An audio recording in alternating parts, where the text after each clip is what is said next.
Hey guys, it's Michelle with Michelle Creations. Welcome back to my channel. Welcome if you're new here. Tomorrow is Easter. Hope you guys are ready and prepared for the holiday event. I wanted to just hop on real quick. I tried to do this earlier in the week and I just ran out of time, but I found these cute little chocolate bunnies and they actually smell like chocolate, to believe it or not, at Walmart in my area. And I had already gotten everything ready for the kids for Easter. And when I saw these, I'm like, oh my God, I feel like I need to get them. So I got 4 of them because I have 2 nieces, my daughter and her boyfriend, because even though they're adults, you still want to give something to your children. So I thought, what better way than to personalize these? Now, I really wanted to put their names on the bottom, on the back. I am still torn as to what to do because the bow is in the front and you really cannot move it. It's stationary, which is fine. But I was thinking if I put the name here on the right foot, then it's front and center when the bunny is up. But if I put it on the back, then it's kind of hidden, but still personalized. And so I'm not sure what we're going to do. So I'm going to try it both ways because they're my own children. So it's like, what does it matter, right? As to the disbursement. And then I want to hear your guys' opinion as to what you guys think. But I understand this video is late, but hopefully in the future, this might be some helpful tips for other holidays that come up as to what you can do with it. So I honestly think all you really need to do with something like this is a few items. Hopefully some of you already have this. If not, please don't go out and purchase them. But you do need a cutting machine because I used vinyl.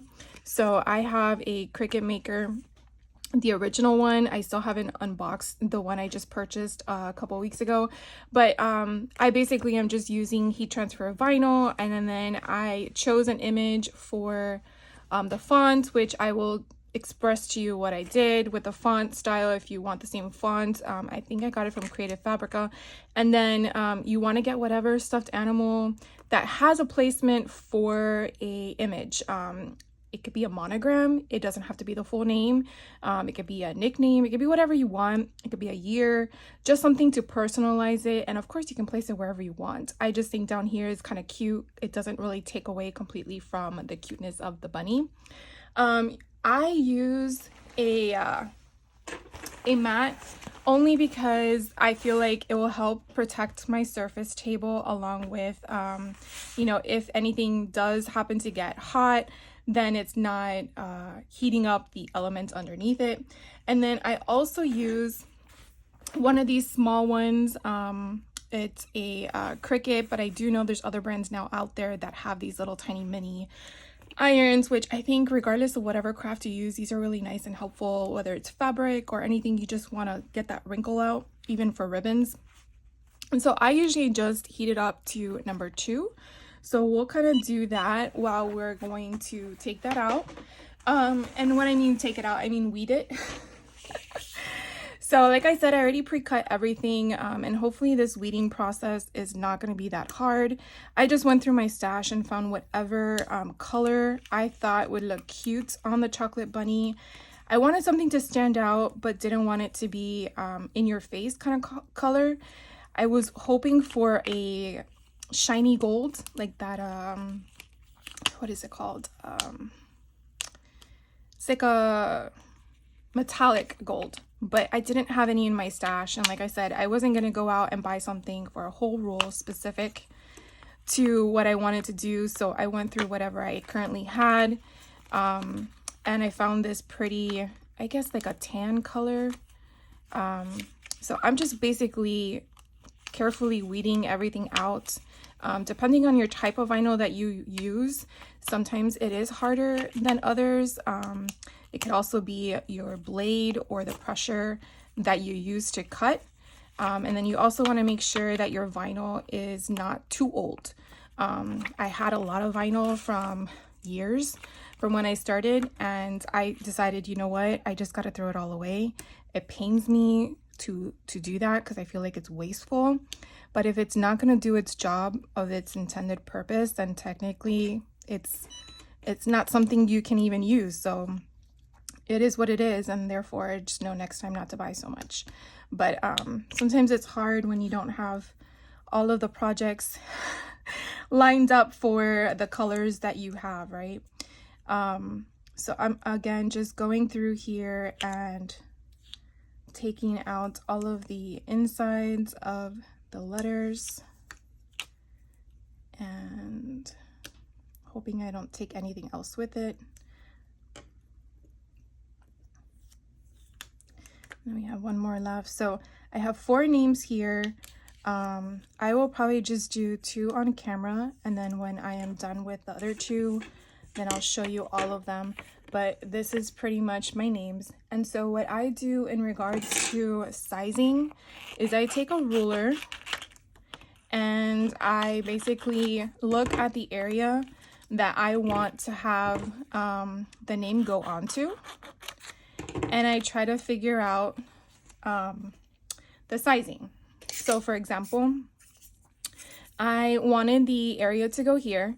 So taking the ruler, I can kind of gauge as to my width, or not my width, I'm sorry, my length, and then figure out how long I want it to be. And then my height is again where I want the placement. So I kind of gauge that my foot paw is like 1 inch, but even though I'm going to put it more on the thigh or butt area of the animal where it's going to sit, that still gives me the same width.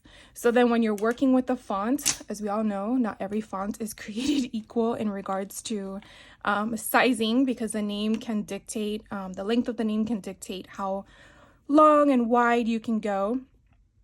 And then, you know, this kind of gives you an idea. So again, I'm just gonna place this here because this is how I would want it to go. Of course, you guys cannot see my angle, but if it were to sit upright, then the name would be there. I don't know if I like it there. I thought it would be kind of cool to kind of put on the back like this. Of course, I would have to put it a different way, but I'm like, no. And then I was like, oh, I really find it better if it's going to be on the back. You know what? We're just going to commit to it. We're going to put them all on the back. You see how indecisive? I think we all do that.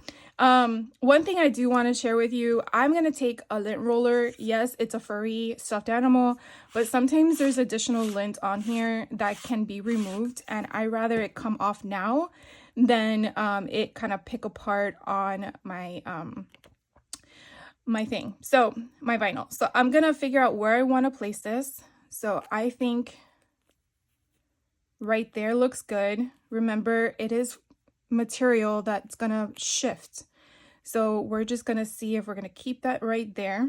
Typically, I have a, what is it called? Parchment paper, or it's not parchment paper. What is this called? Oh my god, I forgot the name. I can't believe I forgot the name.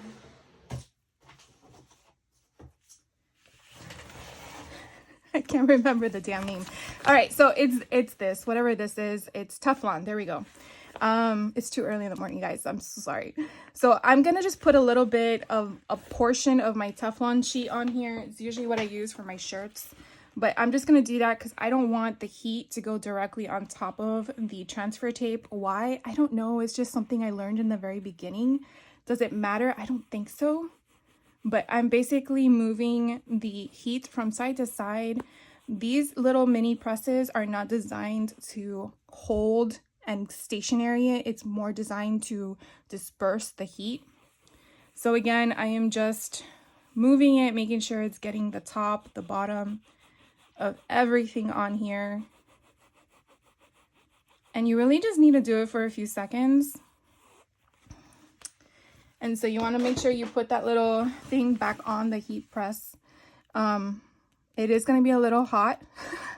So just take that into consideration. I can't remember if this vinyl is a cold or a hot peel, to be honest with you. So we're going to test it. And I think this is a cold peel. Oh gosh. Let's see. We're just going to wait. You know what? Let's do a little bit. So we'll do it without the thing.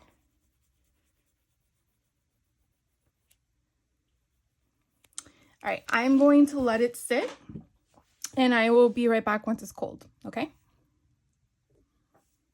All right, so it's still warm, but I'm just impatient.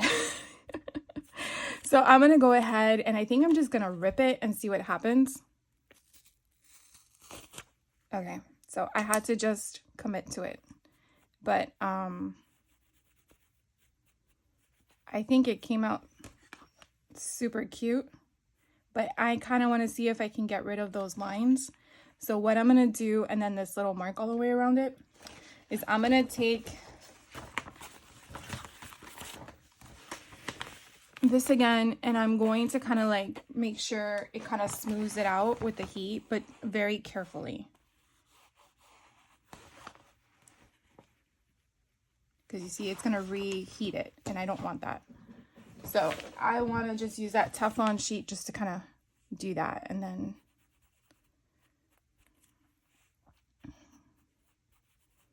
so now I have a little cute personalized Sammy. My daughter's name is Samantha. So that's how I spell it. Everyone in the family spells it so differently. It's just crazy. But yeah. So Sammy is one I did. Now I really feel like it kind of takes away from the cuteness on the front. So I'm glad I didn't do it on the front. But it's a cute little name on the back. So now all the kids know which bunny is theirs. So I realized I didn't even use the mat when I did this. So I guess you don't need the mat all the time. But I just find it sometimes it's helpful to do it. So I'm going to go ahead and do all the other bunnies and then I will be back to show you all of them. So give me a second. All right, guys. Well, I'm done. It took me like no time at all. So I put, these are my two nieces, Sarah and Sky. And then we have Edward and Sammy. So I want to say that the first one I did with you guys on camera, I didn't have to do the same steps as I did with these ones. And I guess I should have just shared with you how quick and easy it was. But when I placed them on it, I just pretty much did them as an assembly line. Used still the Teflon sheet and then placed it on top, did the heating press, and then just put it off to the side. Did the next one, did the same steps. And then once I was done with the third one, by that time, the first one was already kind of cooled completely. And instead of hesitating on the release, I just yanked it off like a Band-Aid. And I think it came out actually better than the first one with Samantha's name or Sammy's name. Because it kind of looks like it's purposely in there. Like it came that way. You have the little fur coming through the middle part, which I think is amazing. And just playing with the fur, you can kind of see how it's not,